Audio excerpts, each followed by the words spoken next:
से हार्दिक अभिनंदन। और आज जैसे हम जानते हैं हर सप्ताह हम इजराइल को ब्लेस करते हैं, तो आज के लिए वचन है रोमन्स चैप्टर 11 वर्सेस 26 एंड 27। रोमियो 11वां अध्याय का 26 और 27वां पद। And so all Israel will be saved, as it is written, the deliverer will come out of Zion, and he will turn away ungodliness from Jacob, for this is my covenant with them when I take away their sins.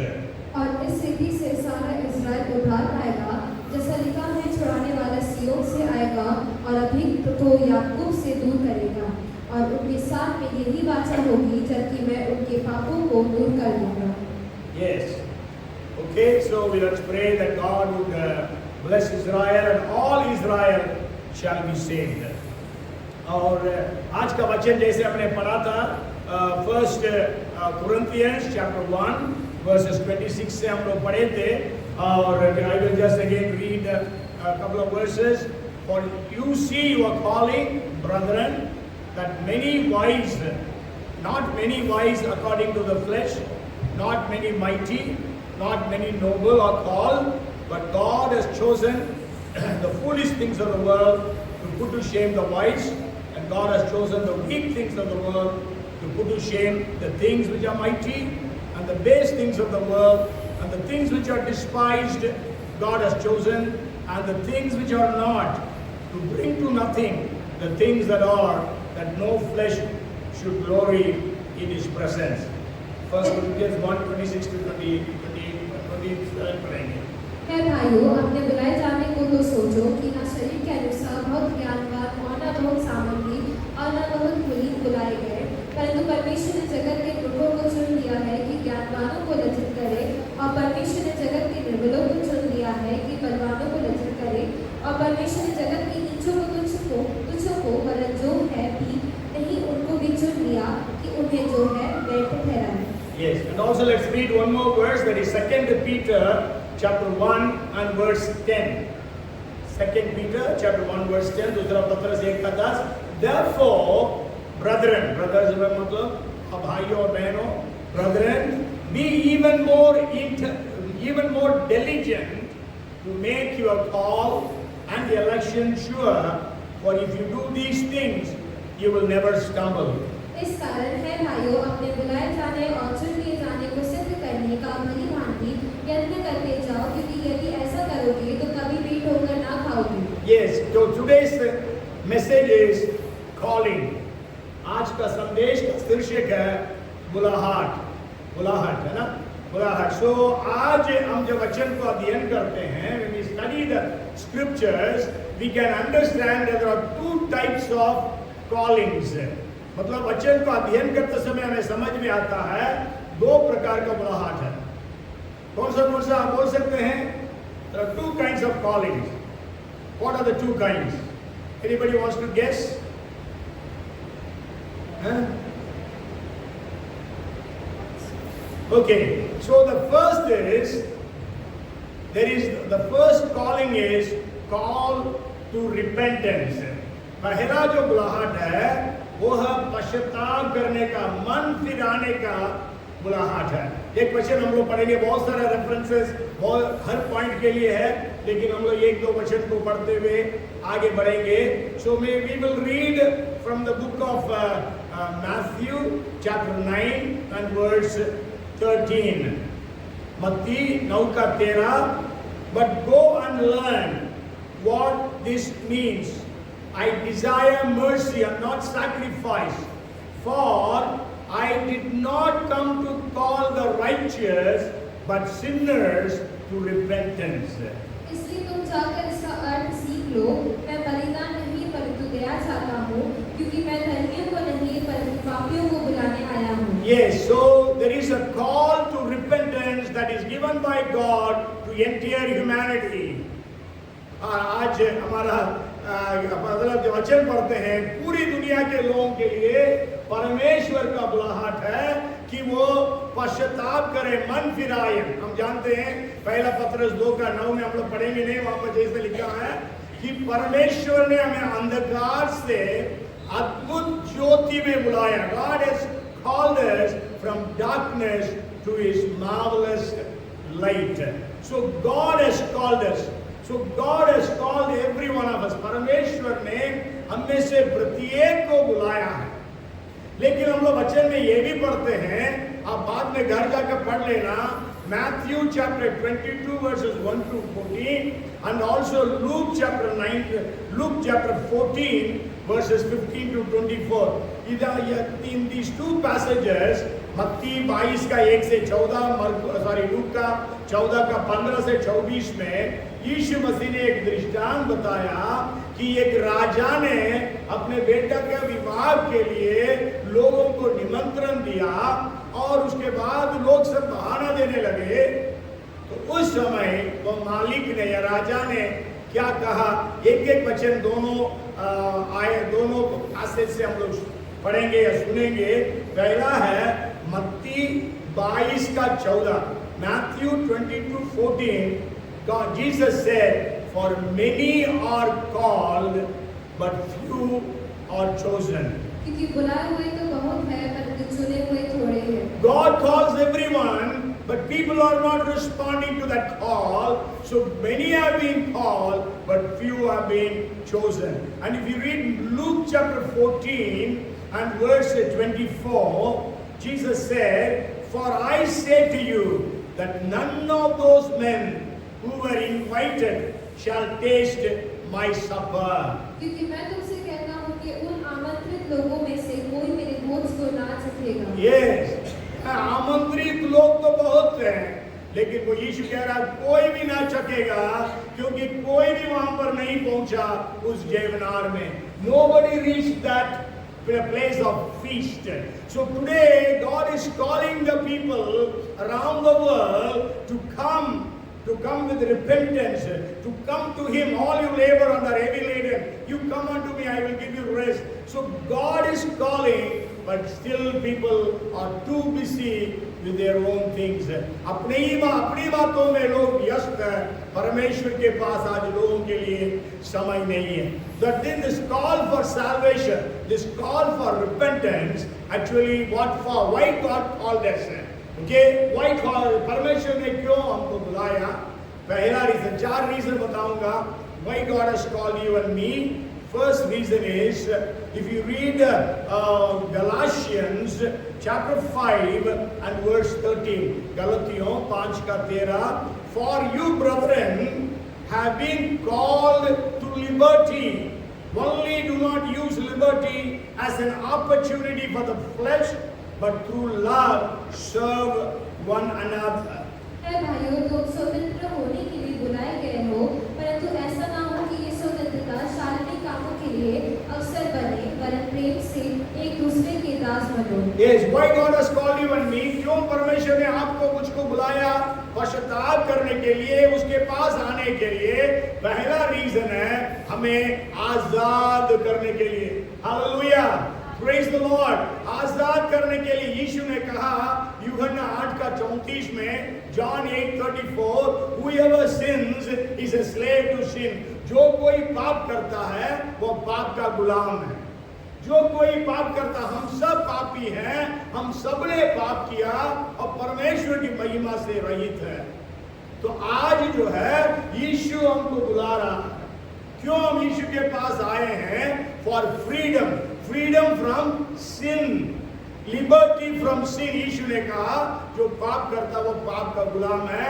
8 का 32, John 8:32, Jesus said, "You shall know the truth, and the truth shall set you free." आप सत्य को जानोगे, सत्य तुम्हें स्वतंत्र करेगा. Okay, you will know the truth. Who is the truth?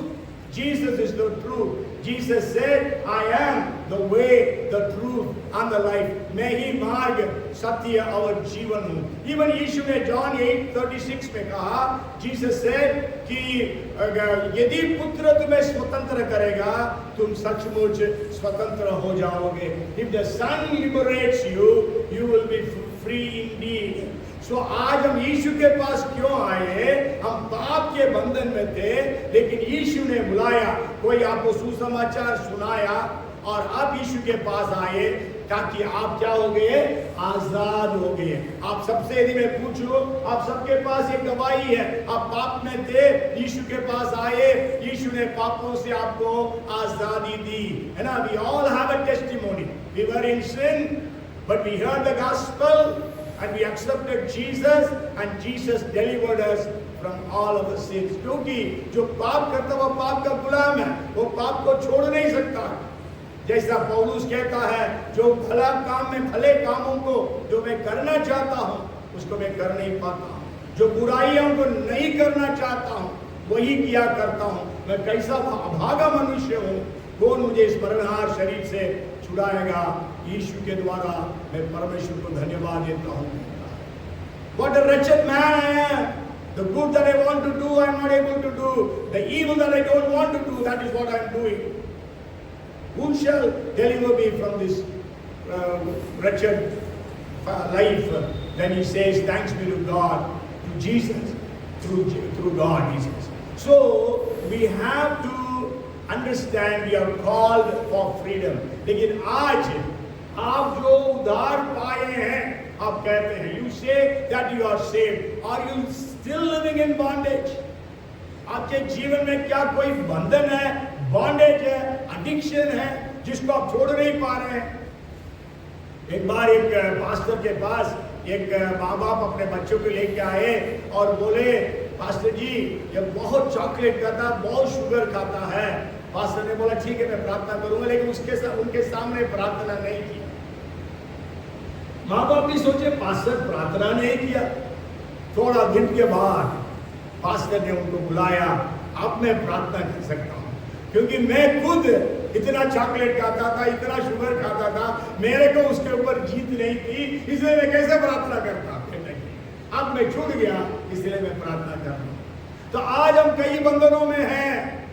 आज आपके मोबाइल का, फोर्नोग्राफी का, यदि ऐसे कोई भी चीज का एडिक्टेड है, तंबाकू, आजकल बहुत सारे विश्वासी लोग तंबाकू खाते हैं, गुटखा खाते हैं,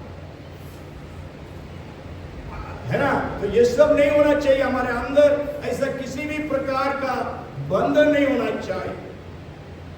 शराब पीना, धूम्रपान करना, तंबाकू, ऐसी चीजें खाना, उसके लिए एडिक्ट होना, ये सबसे हमें छुड़ाने के लिए ही यीशु मसीह आया। हम बिहार में जब थे वहां पर कई नहीं खाते हैं, तंबाकू कई नहीं बोलते हैं, आप देखे होंगे ऐसा ऐसा।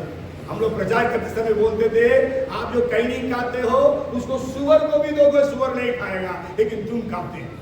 हम ऐसा प्रचार में बोलते थे, वो सिखाते। छोड़ो ये सब। Okay, yeah. So first thing is God has called us for salvation, and the first point is for freedom. God wants to free us from all our bondages. Bondages to sin, bondages to all different things. Okay, the second thing is why God has called you. If you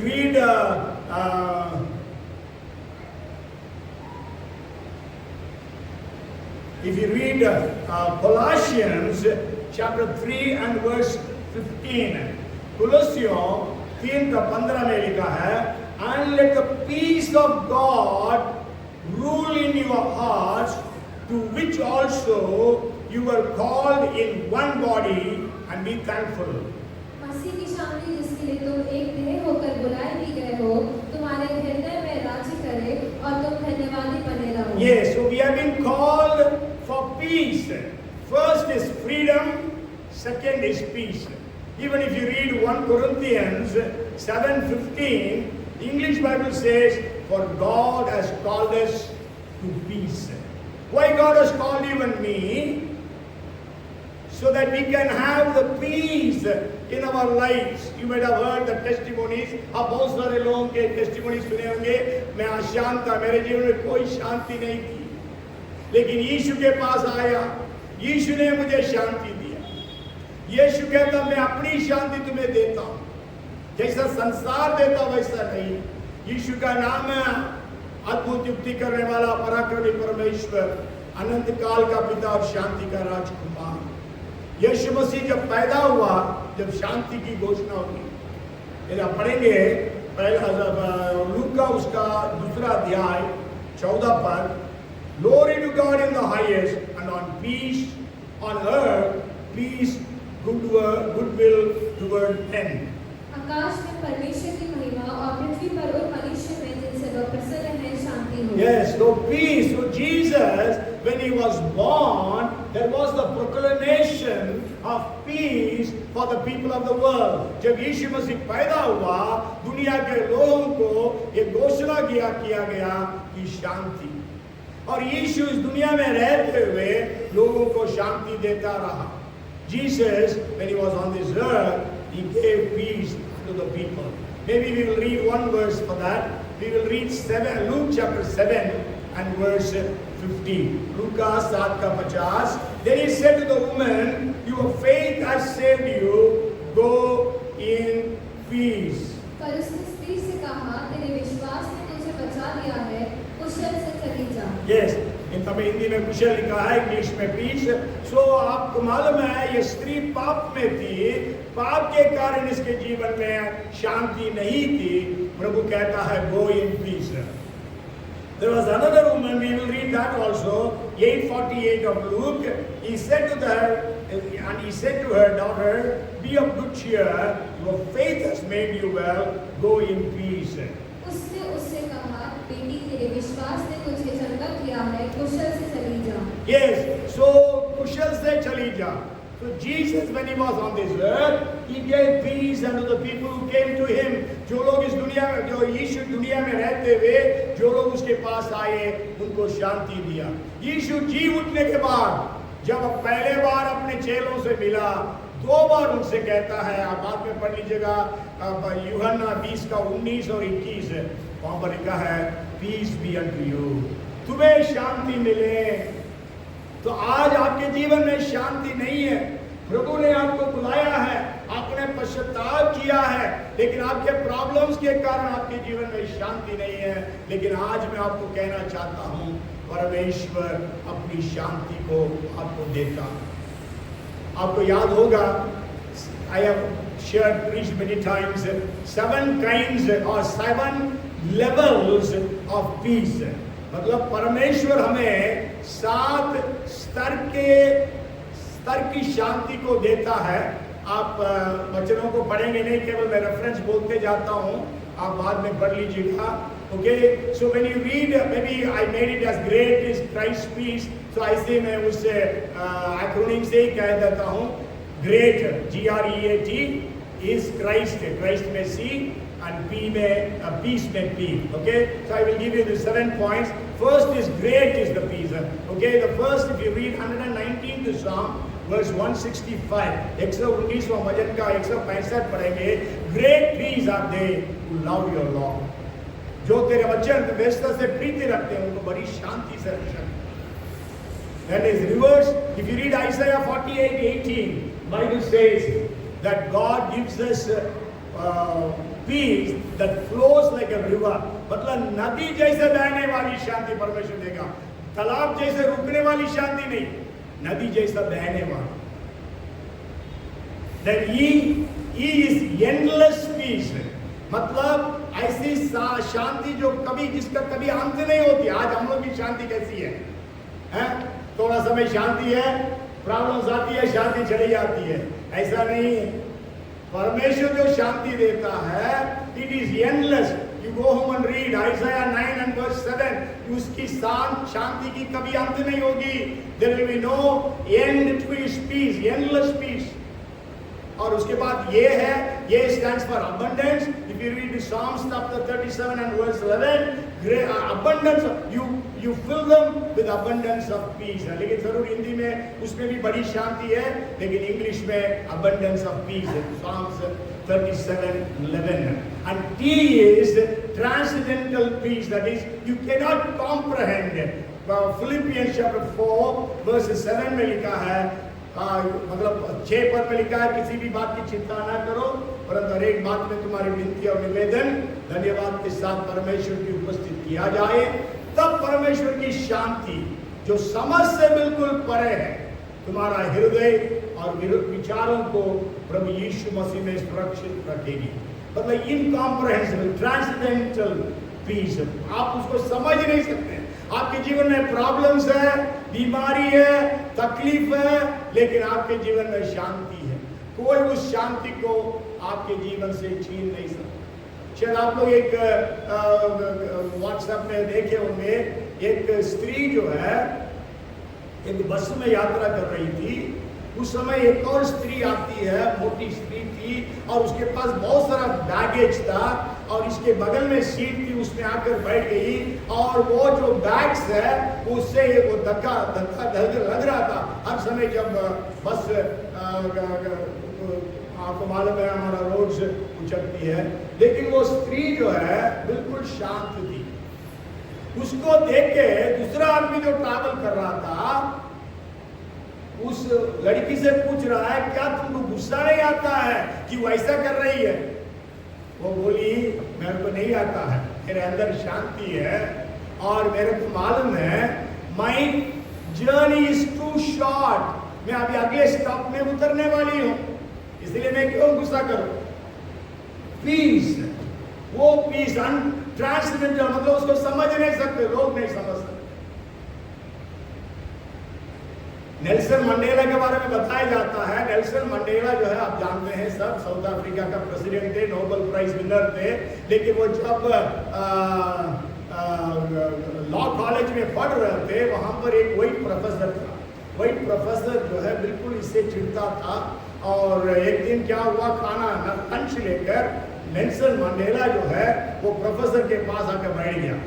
professor को इतना गुस्सा आया, professor ने बोला, pigs and birds cannot sit together, मतलब उसने Nelson Mandela को pig बोला, pigs and birds cannot sit together, लेकिन नेल्सन मंडेला ने बोला, yes I know the birds will fly away, मतलब मेरे को मालूम है, लेकिन पक्षी जो है उड़ जाएगी करके वहां से उठ के दूसरी जगह में बैठ गया।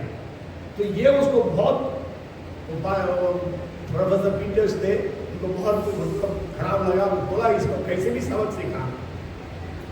दूसरे दिन क्लास में उसने नेल्सन मंडेला से पूछा, there are two bags, one bag is full of wisdom and other bag is full of money, what you will take? He asked Nelson Mandela. Nelson Mandela said, sir, I will take the bag full of money. Then he said, you are stupid. If I would have been there, I would have answered, I would take the bag full of wisdom. आपको Mandela ने क्या बोला मालूम? Sir, what I don't have, that only I will take. I don't have money, that I am taking. That means the professor does not have wisdom. फिर उसके बाद उससे भी उसको गुस्सा ठंडा नहीं हुआ वो प्रोफेसर का। नेल्सन मंडेला का जो एग्जाम पेपर में उसने क्या कर दिया, उसको मार्क्स नहीं दिया, इडियट लिख दिया। तब Nelson Mandela went to the professor and said, sir, you have written your name but you have not given me grades. मतलब इडियट कौन है? Professor. So he was not at all agitated. Sure, anger आ रहा था, but he was not at all agitated. मैं देख रहा था Nelson Mandela was a believer or not. Sure, he used to go to church and things like that. It said from childhood he was a very regular attending churches, and also he was actually in a foster house. मतलब उसको एक couple ने उसको गोद लेकर उसको पढ़ाया करते थे। So वे लोग बहुत धार्मिक थे। तो इस प्रकार anyhow, so I just wanted to just share. Okay, so peace, God has called us for peace. Okay, so transcendental peace, and then C stands for Christ peace. Ishu ने बोला John 14:27 में, मैं अपनी शांति तुम्हें देता हूँ, I give you my peace. And then the last one is be perfect. If you read 26:3 of Isaiah, यशायाह 26:3, पूर्ण शांति के साथ वो रक्षा कर, मतलब you will guard him with perfect peace. So God has called you and me for peace. First is for freedom. हमें आजादी देने के लिए परमेश्वर ने बुलाया। दूसरा, यीशु मसीह ने हमें बुलाया ताकि वो हमें शांति दे। And the third thing is, if you read 1 Thessalonians chapter 4 and verse 7, पहला थिस्सलुनीकियों 4 का 7, क्योंकि परमेश्वर ने हमें अशुद्ध होने के लिए नहीं परंतु पवित्र होने के लिए बुलाया है। Yes, for God did not call us to uncleanness, but in holiness. So the third thing in salvation, why God has called you and me? क्यों प्रभु यीशु मसीह ने हमें बुलाया है? For holiness, पवित्रता के लिए बुलाया है, पवित्र जीवन बिताने के लिए बुलाया। इसमें भी आजकल ऐसा हो गया है, आपने यीशु मसीह को ग्रहण करिए, आप स्वर्ग चले जाओगे, आपका जीवन कैसा भी हो। नहीं नहीं नहीं नहीं, आप यीशु मसीह को ग्रहण किया, आपको पवित्र जीवन बिताना पड़ेगा। वचन में लिखा है पहला पत्रस 1:15 में, जो तुम्हारा बुलाने वाला जैसा पवित्र है वैसे ही तुम अपने सारे चाल चलन में पवित्र बनो। तुम्हारा बुलाने वाला जैसा पवित्र, तुम्हारा बुलाने वाला कैसा पवित्र? यीशु मसीह के पास कोई पाप नहीं था। 3 बार पिलातुस ने बोला, मैं इसके अंदर कोई पाप नहीं देखता हूं। तो आज हमारे जीवन में परमेश्वर पवित्रता को चाहता है, पवित्रता। Okay, the fourth point why God has called us is for eternal kingdom. Or okay, we will just read one verse. बहुत सारा वचन है। Hebrews chapter 9 and verse 15. इब्रानी 9:15, and for this reason, he means Jesus, is the mediator of the new covenant by means of death for the redemption of the transgressions under the first covenant, that those who are called may receive the promise of the eternal inheritance. इसी कारण वह नई वाचा का मध्यस्थ है, ताकि उसकी मृत्यु के द्वारा जो पहली वाचा के समय के अपराधों से छुटकारा पाने के लिए हुई है, बुलाए हुए लोग प्रतिज्ञा के अनुसार अनंत विराज को प्राप्त करें। Yes, so for eternal life, for the heavenly life, so God has called us for these 4 reasons. परमेश्वर ने आपको और मुझको बुलाया पश्चाताप करने के लिए। उस पश्चाताप करके जब यीशु के पास हम आते हैं, परमेश्वर के बेटे बेटियां बन जाते हैं, तब ये 4 बातें होनी चाहिए। पहला, परमेश्वर ने हमें आजाद होने के लिए बुलाया। दूसरा, परमेश्वर ने हमें शांति देने के लिए बुलाया। तीसरा, परमेश्वर ने हमें पवित्र होने के लिए बुलाया।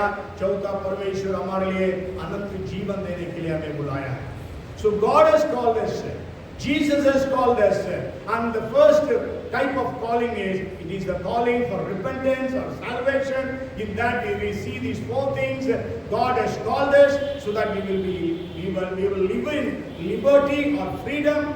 God has called us so that we will be having the peace of God in our lives. And the third thing is God has called us so that we will lead a holy life. And fourth thing is God has called us so that we will have eternal life.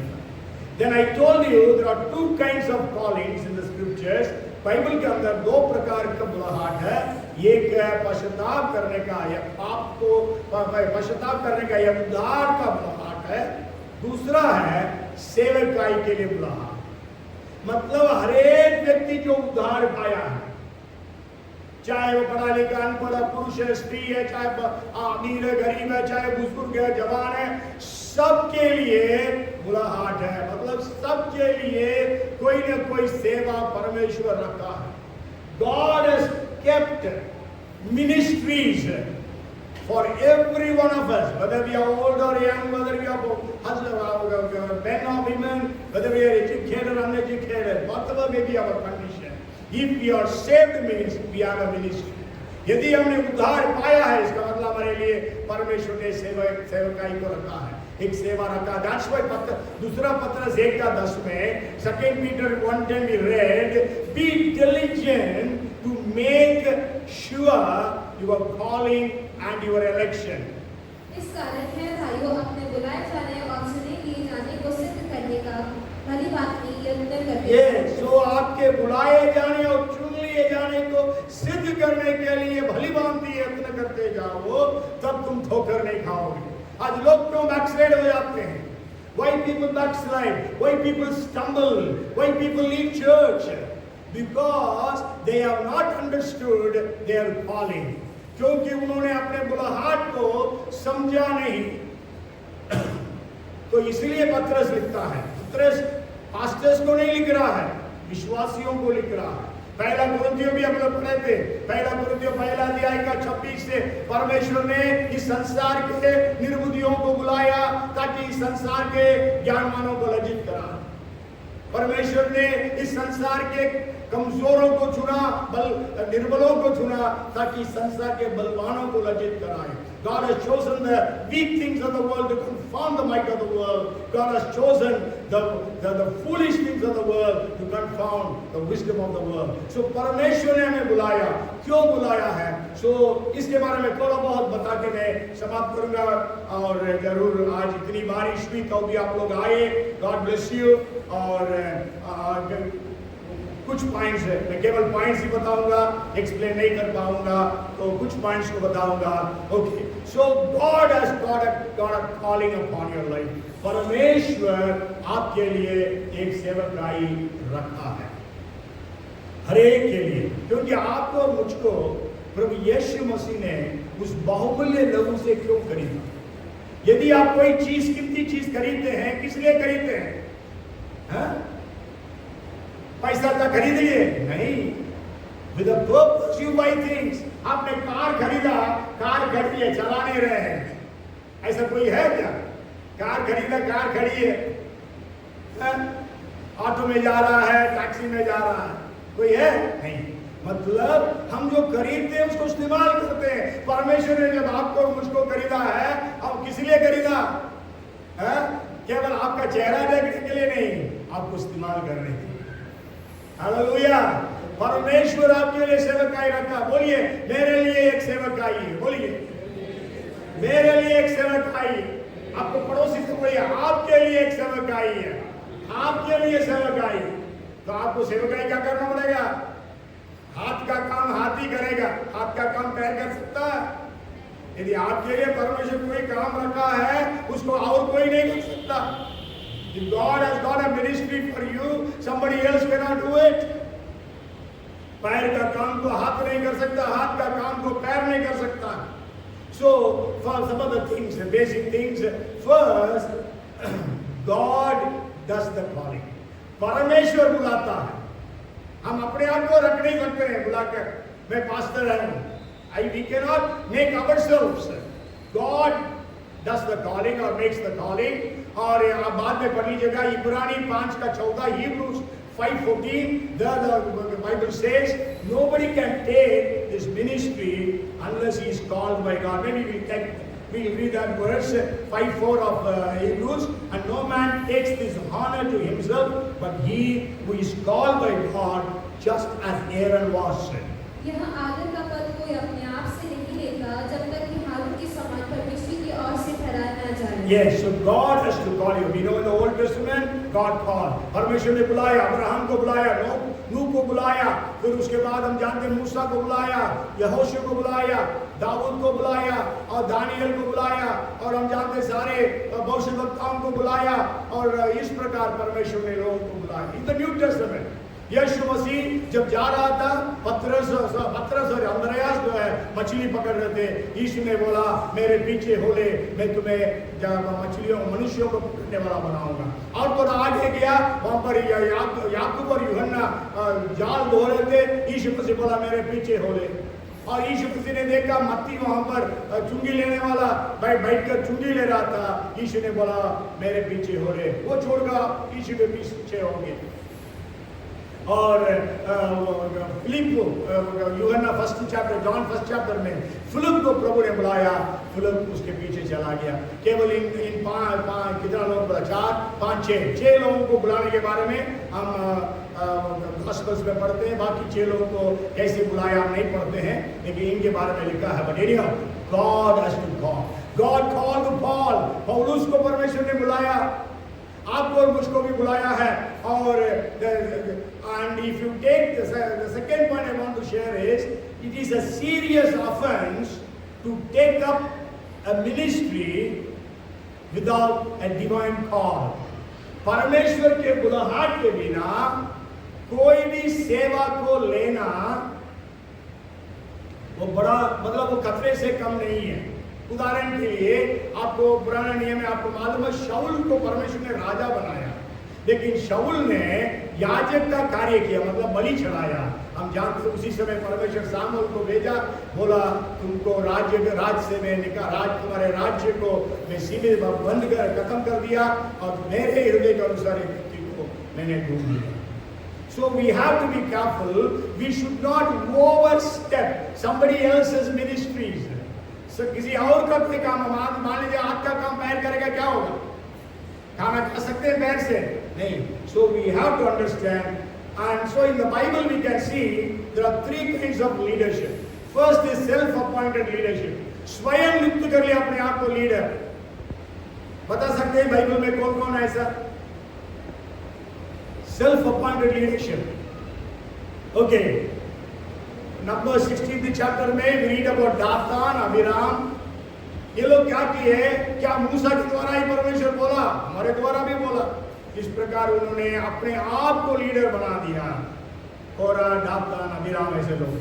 एब्सलोम अपने आप को राजा बना दिया. डायट्रिफस करके तीसरा John में, 3rd John में पढ़ते हैं. डायट्रिफस वो अपने आप को लीडर बना दिया. So self-appointed leadership. And the second is more man-appointed leadership. मनुष्य लोगों ने भी किसी को लीडर बना दिया. यदि राजा पहला का 5 पढ़ेंगे, 1 Kings 1st chapter 5th verse, you're not going to read. There was Adonijah. Adonijah was one of the sons of David. He made himself king. No, people made him king. उस समय एक याजक था, उसने उसको राजा बना दिया. और रेहोबाम नाम सुने होंगे. रेहोबाम जो है सोलोमन का बेटा था. जेरोबाम जो है वो दूसरा था, और वो जो है उसको सारे इस्राएली लोगों ने इस्राएल के ऊपर राजा बना दिया. And the third is God appointed leadership. परमेश्वर की ओर से नियुक्त लीडरशिप ये होना चाहिए. चर्च में हो, है ना, मिनिस्ट्रीज में हो, तो David was called by God, Moses, Aaron, apostles, Paul, they were all called. God appointed leadership. हम लोग बोलते हैं, इवन मत्तियास, असल में आपको मालूम है जब यीशु मसीह का स्वर्गारोहण हो गया तो पतरस कहता है और हमें यहूदा के जगह पर और किसी को नियुक्त करना है. तो उन्होंने 2 लोगों का नाम डाला, प्रार्थना किया, तो 2 लोगों का नाम डालता और निकाल तो एक का तो नाम आएगा. मत्तियास को 12वां प्रेरित बना दिया, लेकिन परमेश्वर के प्लान था शाऊल या पौलुस को बनाना, मत्तियास को नहीं.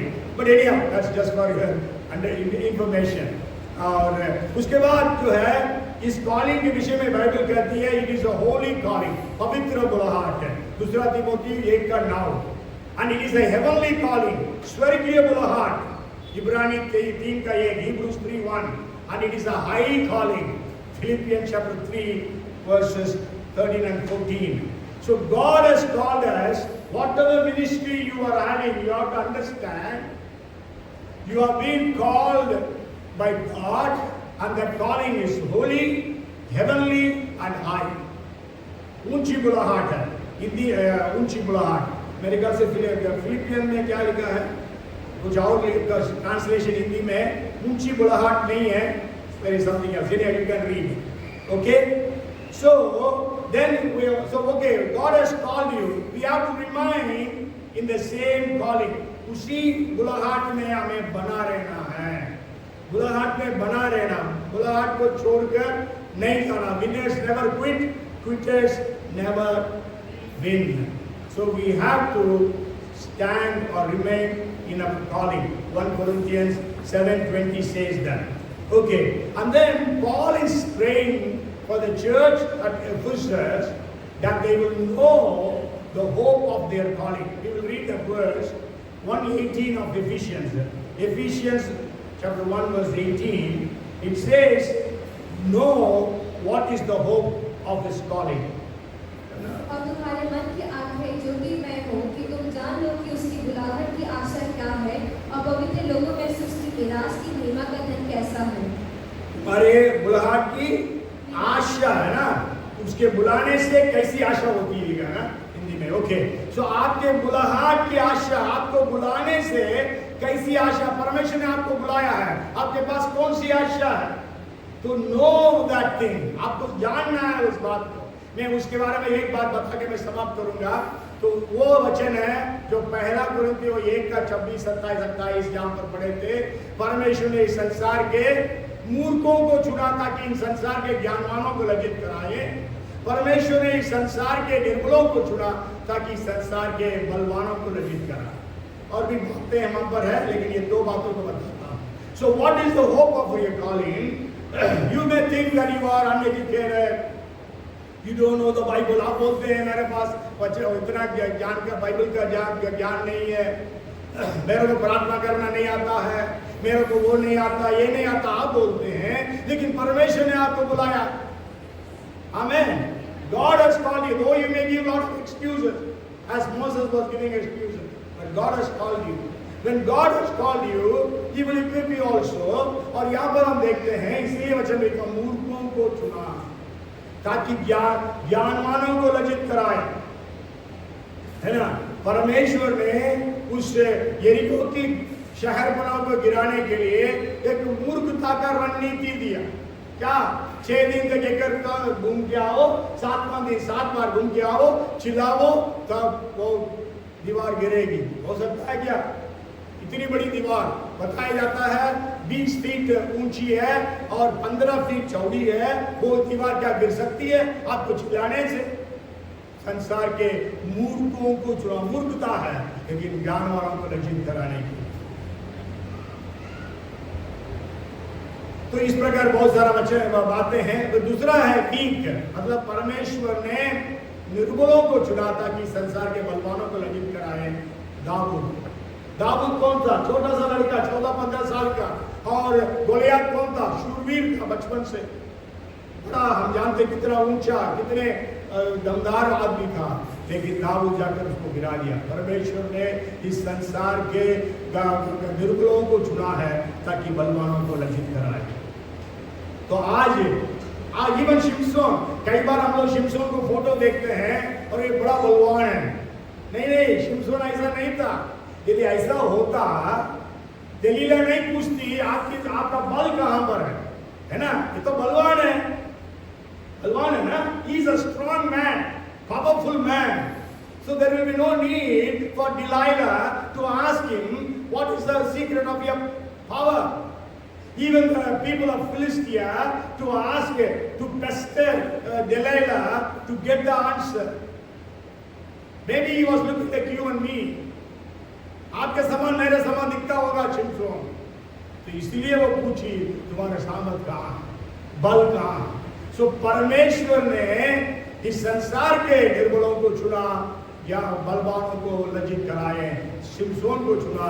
हम जानते हैं शिमशोन ने क्या क्या नहीं किया। तो इसलिए आज मेरे प्यारों, परमेश्वर के बुलाहट आपके जीवन में है। परमेश्वर से पूछिए क्या है आपका बुलाहट, क्या करना चाहता परमेश्वर आपसे। एक बात बता के मैं समाप्त करता हूं। डेमास शकरिया नामक एक व्यक्ति था, बड़ा बिजनेसमैन था। वो उद्धार में जब आया, उसने परमेश्वर से पूछा, प्रभु जी तू क्या चाहता मैं तेरे लिए करूं, क्यों मुझे उद्धार दिया, मेरी मिनिस्ट्री क्या है। परमेश्वर ने उसको बताया हेल्प से, उपकार। एक बच्चे आप पढ़ लेना बाद में, रोमियो में नहीं, पहला कुरिन्थियों 12 का 28 में है ना। 1 Corinthians 12:28 में बहुत सारे सेवकाई के बारे में लिखा है, उसमें एक है हेल्प्स, इंग्लिश में हेल्प्स है, हिंदी में मेरे ख्याल से उपकार है। Okay, when he received this word from God, helps मतलब समझ गया मेरे को सेवकाई के लिए हेल्प कर रहा है। इसलिए वो क्या करता था, क्रूसेड चलाता था, क्रूसेड का सारा खर्चा उठाता था, प्रीचर्स को बुलाता था, सारे अरेंजमेंट्स के लिए सब कुछ करता था। और इस प्रकार उसने हेल्प्स मिनिस्ट्रीज को, आपका हो सकता है परमेश्वर हेल्प्स मिनिस्ट्री रखा, शायद हो सकता है परमेश्वर ने आपको प्रेरित ठहराया हो, यह भविष्यवक्ता, यह सुसमाचार प्रचारक, यह पासवान, यह उपदेशक, यह देने वाला, है ना। वो पहला रोमियो 12 का 5 से 8 पढ़ लेना, वहां पर कई मिनिस्ट्रीज के बारे में बताया गया है। मर्सी मिनिस्ट्रीज, गिविंग मिनिस्ट्रीज, बहुत सारा एडमिनिस्ट्रेशन मिनिस्ट्रीज, बहुत सारे मिनिस्ट्रीज है। तो आप परमेश्वर से पूछिए। Make sure your calling and your election. Be diligent to make sure. हे भाइयों, अपने बुलाए जाने और चुन लिए जाने को सिद्ध करने के लिए भली भांति यत्न करते रहो। आप अपने आप को जांच कर देखें, परमेश्वर से प्रार्थना करें, प्रभु मेरे को क्यों उद्धार दी? इतने सारे लोग भोपाल में हैं, क्यों मेरे जीवन बदल गया? क्यों मैंने यीशु को ग्रहण किया? मेरे द्वारा तू क्या करना चाहता? मेरे जॉब के साथ, मेरे बिजनेस के साथ, मेरी पढ़ाई के साथ मुझे क्या करना है? प्रार्थना करिए, परमेश्वर आपको अगुवाई करेगा। आज के pray, God will reveal unto you, be involved in ministries because God has called you. Come let us pray. Father, we are so grateful to you. प्रभु धन्यवाद, आपने हमें बुलाया। क्या ही महान परमेश्वर, हम पापियों को बुलाया, कहते पश्चाताप करके आपके पास आए। आप उद्धारकर्ता के रूप में स्वीकार किए। आपने हमें पवित्रता के लिए, शांति के लिए और लिबर्टी के लिए और अनंत जीवन के लिए हमें बुलाया, स्वर्ग के लिए बुलाया, और उसके बाद आपने हमें सेवकाई में बुलाया है। हम धन्यवाद करते हैं। हाथ का काम हो, काम का पैर का काम हो, कौन सा काम हमें करना है इस शरीर में जो यीशु मसीह का देह है, कलीसिया, वो काम हमें प्रकट है और हर एक को इस्तेमाल कर प्रभु जी। Nobody will be a bench warmer, but everybody will be involved in ministries, oh God.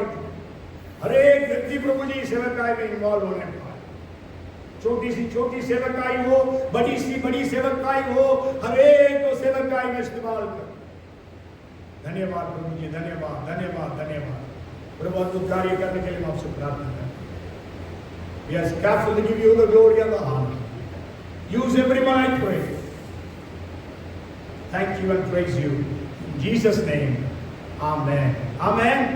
May the grace of our Lord Jesus Christ, the love of our Heavenly Father, and the fellowship and the anointing and the power of the gifts of the Holy Spirit be released upon us all for the ministries that God has ordained now and forevermore. Amen and amen. बोलो प्रभु यीशु मसीह की hallelujah. God bless you. प्रभु आप सबका आशीष दे। Amen. Praise the Lord.